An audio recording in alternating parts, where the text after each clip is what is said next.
টাইগারদের এ কেমন বিড়ম্বনায় ফেললো ক্রিকেট অস্ট্রেলিয়া। ডারউইন থেকে শান্ত মিরাজদের ম্যাকাইতে আনলো 14.5 ঘন্টায়। বিরক্তই আর ক্লান্ত ক্রিকেটাররা। বুধবার বাতিল করা হয়েছে টাইগারদের প্র্যাকটিস সেশন। অস্ট্রেলিয়ার ম্যাকাই থেকে জানাচ্ছেন নাহিয়ান বিন জসিম।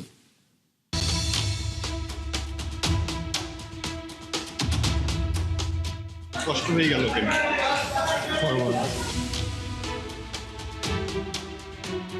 আজকে একটু বেশি টায়ার্ড লাগছে। না, হ্যাঁ, ফ্লাইটটা একটু ডিলে ছিল, সেকেন্ড পার্টটা একটু কষ্ট হয়ে গেল। একটু তো বড় হয়েছে, এক জায়গায় দুটা জায়গায় ওয়েট করা লাগছে। ডারউইন থেকে ম্যাকাই 14.5 ঘন্টা লাগলো পৌঁছাতে।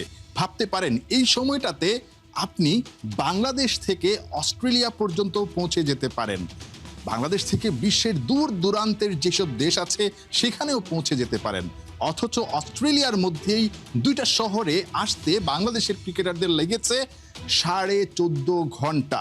ভোর 5টায় রওনা দিয়ে বিকেল 5টায় পৌঁছানোর কথা, সেটাও হয়নি।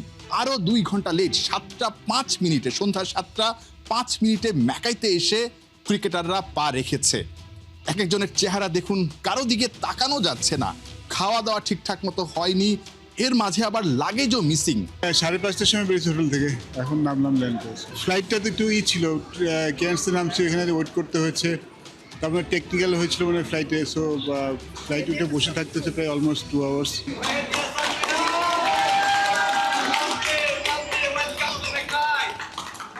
যখন কিনা ম্যাকাই এয়ারপোর্টে এসে তারা পৌঁছেছেন, প্রবাসী বাংলাদেশিরা 3 ঘন্টা ধরে অপেক্ষায় ছিলেন। তারা ফুল নিয়ে তাদেরকে স্বাগত জানাচ্ছিলেন।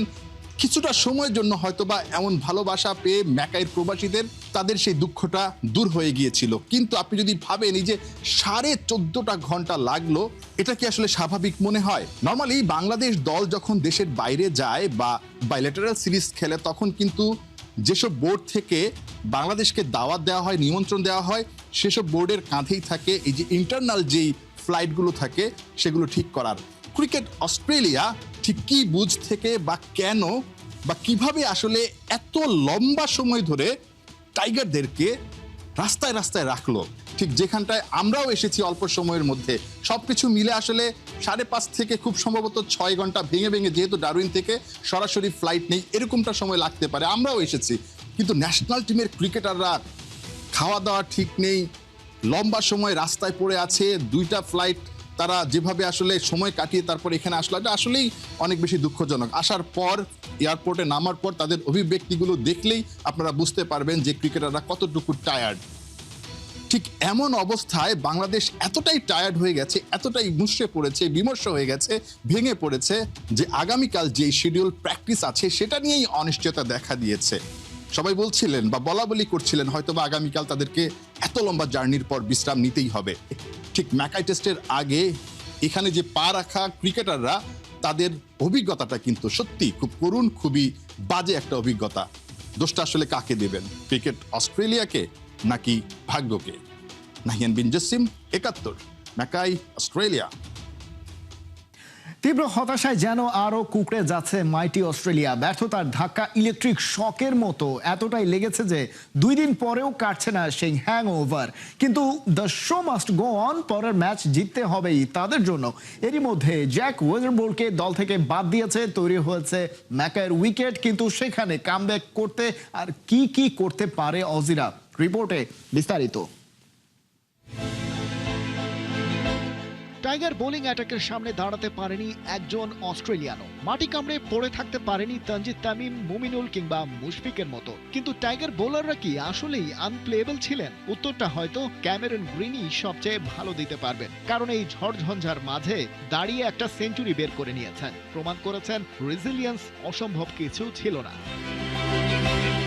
তবে সমালোচনার খড়গের নিচে পড়েছেন জ্যাক ওয়েদারাল্ড আর মার্নাস লাবুশেই। প্রত্যাশা অনুযায়ী কিছুই তারা করতে পারেনি। ওয়েদারাল্ডকে তো বিদায়ী করা হলো নেক্সট ম্যাচের দল থেকে। ম্যাট রেইনশোকে ডেকে পাঠানো হয়েছে 13 জনের স্কোয়াডের জন্য। শেফিল্ড শিল্ডে তার গেল সিজনের এভারেজ ছিল 50, কিন্তু তাতে কি 2023 সালের পর তো তার কোনো ইন্টারন্যাশনাল টেস্ট খেলারই অভিজ্ঞতা নেই। তবুও ম্যাকাইতে খুব সম্ভবত ট্রাভিস হেডের সাথে ওপেন করবেন তিনি। লাবুশেইনের চাকরি আপাতত বেঁচেছে, যদিও রান সেভাবে করতে পারেননি। কোচ ম্যাকডোনাল্ড বলেছেন একটা বড় ইনিংস তাকে ফিরিয়ে আনবে, কিন্তু বাংলাদেশ চাইবে সেই একটা বড় রানের ইনিংস অ্যাটলিস্ট ম্যাকাইতে না হোক। ডারউইনে কদিন আগে যেটা ঘটে গেছে, ক্রিকেট ফর অ্যানালিস্টরা সেটাকে বলছেন আর্গুয়েবলি ক্রিকেট ইতিহাসের সবচেয়ে বড় আপসেট।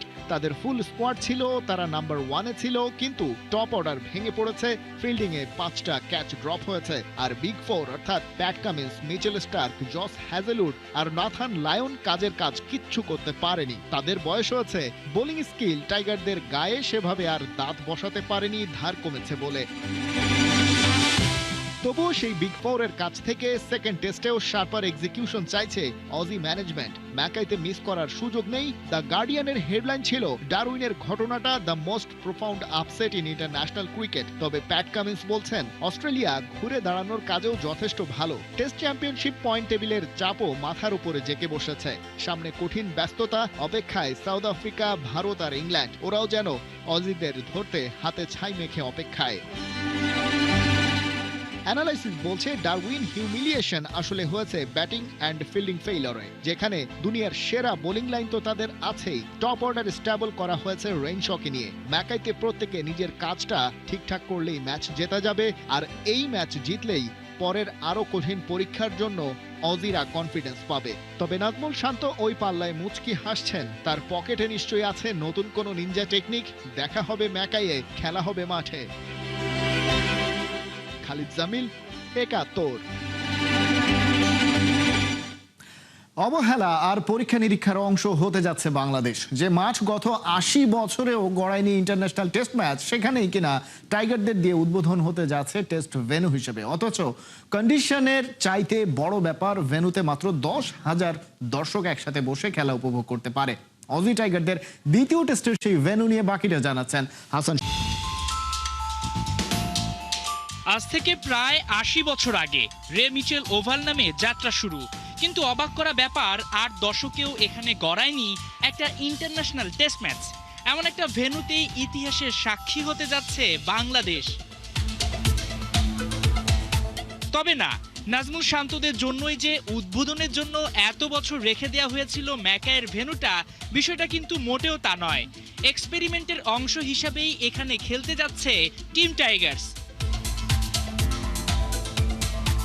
অস্ট্রেলিয়ার কুইন্সল্যান্ড অঙ্গরাজ্যের ম্যাকাই শহর, সমুদ্র, প্রকৃতি আর গ্রেট ব্যারিয়ার রিফের জন্য পরিচিত এই অঞ্চল। আর এখানেই দাঁড়িয়ে আছে টাইগারদের দ্বিতীয় অজিবোদের মিশনে থাকা গ্রেট ব্যারিয়ার রিফ অ্যারেনা। 1948 সালে হ্যারপ্পার ক্রীড়া কমপ্লেক্সের অংশ হিসাবে যাত্রা শুরু করে এই ভেন্যু। পরে আন্তর্জাতিক স্ট্যান্ডার্ডের জন্য ধাপে ধাপে করা হয় সংস্কার। 2018 সালে পায় নতুন পরিচয় গ্রেট ব্যারিয়ার রিফ অ্যারেনা। 2021 সালে বড় ধরনের আধুনিকায়নের পর যোগ হয় নতুন গ্র্যান্ড স্ট্যান্ড, ইন্টারন্যাশনাল মানের মিডিয়া সেন্টার, ড্রেসিং রুম ও ফ্লাড লাইট, যেখানে একসঙ্গে বসে উপভোগ করতে পারে মাত্র 10,000 দর্শক। 1992 সালে ওয়ানডে বিশ্বকাপের ম্যাচ দিয়ে প্রথম ইন্টারন্যাশনাল ম্যাচ গড়ায় এখানে। যদিও ভারত শ্রীলঙ্কার ম্যাচটি বৃষ্টিতে পরিত্যক্ত হয়। এরপর এখানে সর্বমোট 3টি ওডিআই হয়েছে। অস্ট্রেলিয়ার 12তম টেস্ট ভেন্যুটিতে পুরুষদের চাইতে নারীদের ক্রিকেট বেশি দেখা যায়। তাছাড়া ঘরোয়া ক্রিকেটেও ভেন্যু হিসেবে ব্যবহৃত হয় গ্রেট ব্যারিয়ার রিফ অ্যারেনা। তবে শুধু ক্রিকেটই নয়, অস্ট্রেলিয়ান ফুটবল লিগ AFL এর গুরুত্বপূর্ণ ম্যাচও দেখা যায় এখানে। তবে ইতিহাসের সবচেয়ে বড় অধ্যায়টি লেখা হচ্ছে এবার। বাংলাদেশে অস্ট্রেলিয়ার দ্বিতীয় টেস্ট দিয়ে প্রথমবারের মতো টেস্ট ক্রিকেটের আয়োজক হচ্ছে গ্রেট ব্যারিয়ার রিফ অ্যারেনা। এরই মধ্যে সোল্ড আউট প্রথম দিনের টিকিট। তবে প্রশ্ন থেকেই যায়, একটা অচেনা স্টেডিয়াম যেখানে কখনো টেস্টই হয়নি, সেখানে দেয়া হলো বাংলাদেশের ভেন্যু, যেখানে দর্শক ধারণ ক্ষমতা মাত্র 10,000। যদিও এসব নিয়ে ভাবার সময় নাই শান্তদের।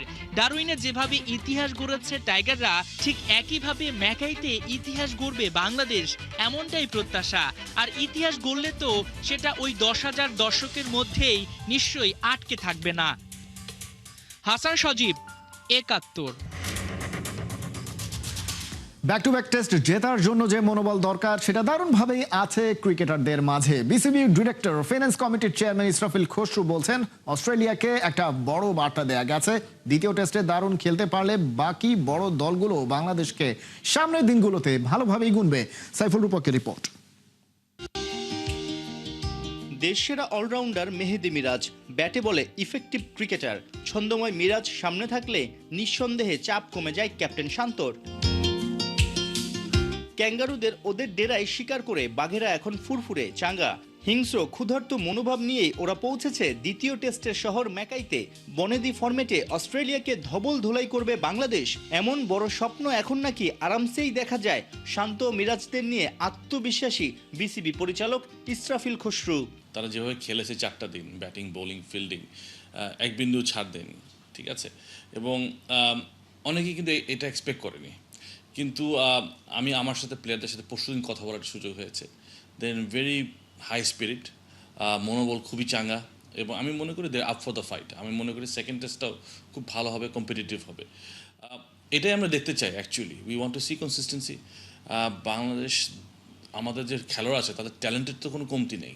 হ্যাঁ, মূল হচ্ছে আমাদের কাছে ফ্যাসিলিটিসগুলো প্রোভাইড করা, তাদের সহযোগিতাগুলো করা। সো সেই কাজটা কিন্তু বিসিবি করে যাচ্ছে, বাট খেলছে মাঠে প্লেয়াররা। So they are the real heroes. So এখানে তারা the real heroes all of the. আমি তো মনে করি আমাদের এই টেস্ট ম্যাচটাতে আমাদের 11 জন প্লেয়ার যারা মাঠে ছিলেন সকলেই ম্যান অফ দ্য ম্যাচ। টেস্টে বাংলাদেশকে নিচু সারির দল হিসেবেই ধরতো অজিরা। দর্শক আর স্পন্সরদের আগ্রহ থাকবে কম। টাইগাররা 5 দিন টিকতে পারবে কিনা এ নিয়ে ওদের ছিল বড় শঙ্কা। 23 বছর টেস্ট খেলতে বাংলাদেশকে দাওয়াত দেয়নি ক্রিকেট অস্ট্রেলিয়া। ইংল্যান্ডও পিছিয়ে নেই। ইউকেতে সবশেষ টাইগাররা টেস্ট খেলেছে 16 বছর আগে। সাম্প্রতিক সময় পাকিস্তান, ওয়েস্ট ইন্ডিজের পর অস্ট্রেলিয়ায় টেস্ট জয়। অ্যাওয়েতে শান্তদের দুর্দান্ত পারফরমেন্স সবাইকেই এখন ভাবনায় ফেলবে। না, আই থিঙ্ক সেটা মনে হয় এবার জাস্টিফাইড হয়ে গেল। আমরা 23 বছর পরে গিয়ে যে পারফরমেন্সটা দেখালাম, I think message is very clear. তবে Australia is number 1 test team in the world. Even বড় বড় দল যদি আমরা বলি, যাদের আমরা বড় দল বলি, ইন্ডিয়া, ইংল্যান্ড, তারাও কিন্তু অস্ট্রেলিয়া থেকে স্ট্রাগল করে। আমরা কিন্তু এই টেস্টটা মোটামুটি স্বাচ্ছন্দ্যে জিতেছি। উইদিন 4 days আমরা ডমিনেট করে জিতেছি। So it is not just the win, it's the nature of the win. যেভাবে আমরা জিতেছি খেলাটা, এটা কিন্তু সামথিং আমাদের দেখতে হবে যে হাউ উই ওয়ান।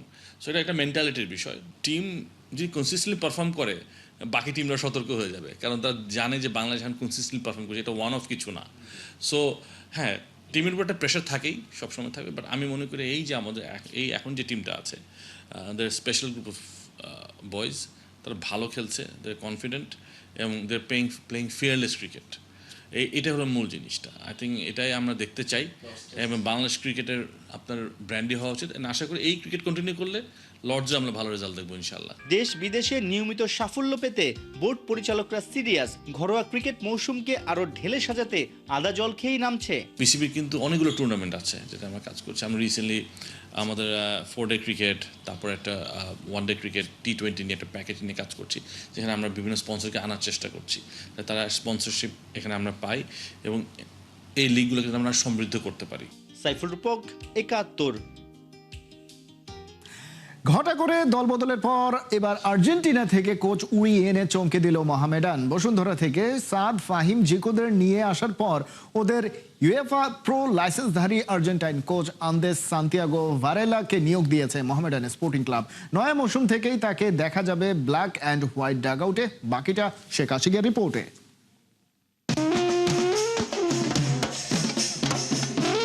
মোহামেডানের নতুন পরিচালনা পর্ষদ দায়িত্ব নেয়ার পর থেকে একের পর এক চমক দেখিয়েই যাচ্ছে। লাস্ট উইকেই সাইনিং এ তো রীতিমতো আগুন লাগিয়ে দিয়েছে ব্ল্যাক অ্যান্ড হোয়াইটরা। ফাহিম, সাদ, জিকোদের মতো ন্যাশনাল টিমের প্রথম সারির তারকাদের বসুন্ধরার ডেরা থেকে ছিনিয়ে এনে শক্তিশালী স্কোয়াড গড়েছে। কিন্তু শুধুই তো আর দল দিয়ে হবে না, ওদের প্রপার ইউটিলাইজের জন্য দরকার একজন পারফেক্ট কোচ। ট্রফি কন্টেন্ডার হিসেবে চোখে চোখ রেখে ফাইট দিতে মোহামেডান নিয়ে এসেছে একজন আর্জেন্টাইন কোচকে। সবশেষ ভারতের লিগের গোয়া এফসিতে কোচিং করিয়েছেন তিনি। এরপর আবার ছিলেন ভারতের চার্চিল ব্রাদার্স ও ব্যাঙ্গালোর ইউনাইটেডের। কাজ করেছেন গোকুলাম কেরালা এফসির হয়েও। আমরা অনেকের সাথে কথা বলেছি, ফাইনালি না হওয়া পর্যন্ত আসলে কেউ বলা যায় না। আমাদের কোচের নাম হচ্ছে ফার্নান্দো আন্দেস সান্তিয়াগো ভারেলা। তার জন্ম আর্জেন্টিনায়, তার রেসিডেন্স হচ্ছে স্পেনে। তার বয়স 53 বছর, প্রো লাইসেন্সধারী কোচ।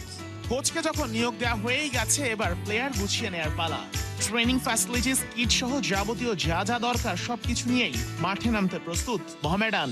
কথাতেই বোঝা যাচ্ছে এবার একটা চমক দেখিয়েই দেবে আকাশী সাদারা। এই বছর আমরা একটা ভালো দল গঠন করেছি এবং প্রত্যেকটা খেলোয়াড় এক একটা খেলোয়াড় এক এক জায়গা থেকে এসছে, যার জন্য আমরা খুব তাড়াতাড়ি আমরা প্র্যাকটিস শুরু করব। আমরা প্র্যাকটিস মাঠও কনফার্ম করে ফেলেছি। 25 আগস্ট ফেডারেশন কাপ, 28 আগস্ট ঘরোয়া ফুটবল লিগ শুরু হওয়ার সূচি।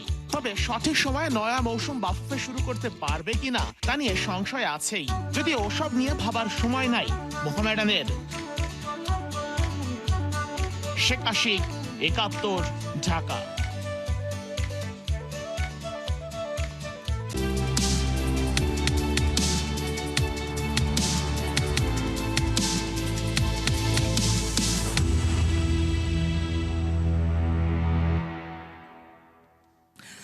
ক্রীড়া হলে পেশা, পরিবার পাবে ভরসা, এই স্লোগান ধারণ করে মেগা প্রজেক্ট হাতে নিয়েছিল বাংলাদেশ সরকার। 6 মাস শেষ হতে না হতেই একের পর এক নতুন চিন্তা আর পরিকল্পনা সামনে এসেছে ক্রীড়াঙ্গনে।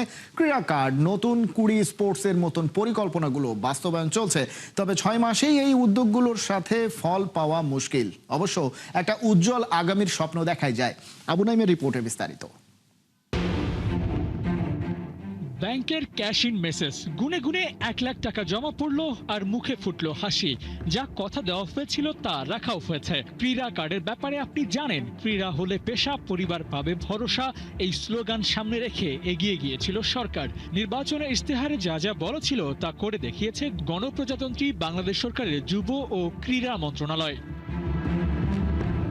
ক্রীড়া কার্ড ও ক্রীড়া ভাতার কাজটা শুরু হয়েছিল মার্চের শেষে প্রধানমন্ত্রীর উদ্বোধনের মধ্য দিয়ে। কিন্তু এই পরিকল্পনা বহু আগের। দেশ গড়ার কাজের সব সেক্টর নিয়ে কাজ করা হলেও আড়ালে আবডালে থেকে যাচ্ছিল ক্রীড়াঙ্গন, বিশেষ করে ফুটবল। হামজারা আসার আগে যতটুকু লাইমলাইট পাওয়ার দরকার ছিল কিংবা কাজ করা যেত তা হয়নি। গেল 1 বছরে স্পোর্টসে একটা লাইন ছিল সবচেয়ে পরিচিত, নতুন করে স্পোর্টস।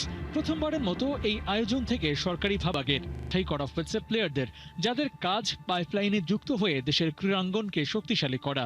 প্রত্যেকটা ফেডারেশনকে আলাদা আলাদা করে দায়িত্ব দেওয়া হয়েছে নিজেদের মতো করে পাইপলাইন তৈরি করার জন্য। সেখানে সরকার নিজ উদ্যোগে সারা দেশ থেকে প্লেয়ার বাছাইয়ের কাজটা করছে। তাতে যেমন ফেডারেশনগুলোর কাজ কমে যাচ্ছে, তেমনি সরকারি বন্দোবস্ততে নিজস্ব পরিকল্পনাও হচ্ছে বাস্তবায়ন। এসব তো স্টার্টিং পয়েন্ট। আসল খেলটা তো হয়েছে 2026-27 অর্থ বছরের বাজেটে, যেখানে 2586.06 কোটি টাকা বাজেট পাশ করা হয়েছে ক্রীড়াঙ্গনের জন্য। ক্রীড়াঙ্গনকে প্রতিষ্ঠিত করতে সেটা যথেষ্ট নয়, তবে আগের চেয়ে এই বরাদ্দ বেড়েছে অনেকটা, সেটাই আশার কথা। প্লেয়ার বাছাই হলো, বাজেট পাশ করানো হলো, এখন কাজটা কি, কিভাবে প্ল্যান কাজ করবে? আসলে সেটা তো আগ থেকেই রেডি। সারা দেশে স্পোর্টস ভিলেজ বানানোর পরিকল্পনা করেছে বাংলাদেশ সরকার। ইনডোর সহ 10টির নকশা চূড়ান্ত, অর্থাৎ এমন একটা ফ্যাসিলিটি প্রোভাইড করা হবে যেটা হয়ে উঠবে স্পোর্টস ল্যাব। ফুটবল, ক্রিকেট, হকির মতো গেমগুলো অনায়াসেই সেখানে চালিয়ে নেওয়া সম্ভব হবে। স্পোর্টস ভিলেজই শেষ কথা না, প্রায় 4500-এর বেশি নতুন মাঠ তৈরির পরিকল্পনা চূড়ান্ত। ক্রীড়া হবে পেশা, এই স্লোগানে তৃণমূল থেকে প্লেয়ার তৈরি করার সব বন্দোবস্ত করতে চায় সরকার। বর্তমান সরকারের বয়স পার হয়নি 200 দিন, তার আগেই কন্ট্রিবিউশন স্বস্তি দেয়, আশাবাদী করে। ক্রীড়াবিদদের ভাতা, নতুন করে স্পোর্টস সিজনগুলো চলমান প্রক্রিয়া। যুব ও ক্রীড়া প্রতিমন্ত্রী আমিনুল হক যে স্বপ্নের কথা বলেছেন, সেটা শেষ পর্যন্ত বাস্তবায়ন হলে ওয়ার্ল্ড স্পোর্টস সার্কিটে বাংলাদেশ সুপার পাওয়ার হিসেবে আবির্ভূত হবে, সে আশা আপনি করতেই পারেন। আবু নাইম, 71। এখনকার খেলা যোগে সরাসরি সংবাদ আর অনুষ্ঠান দেখতে চোখ রাখুন 71-এর ফেসবুক পেজে এবং সাবস্ক্রাইব করুন 71-এর ইউটিউব চ্যানেল। 71-এর সাথেই থাকুন।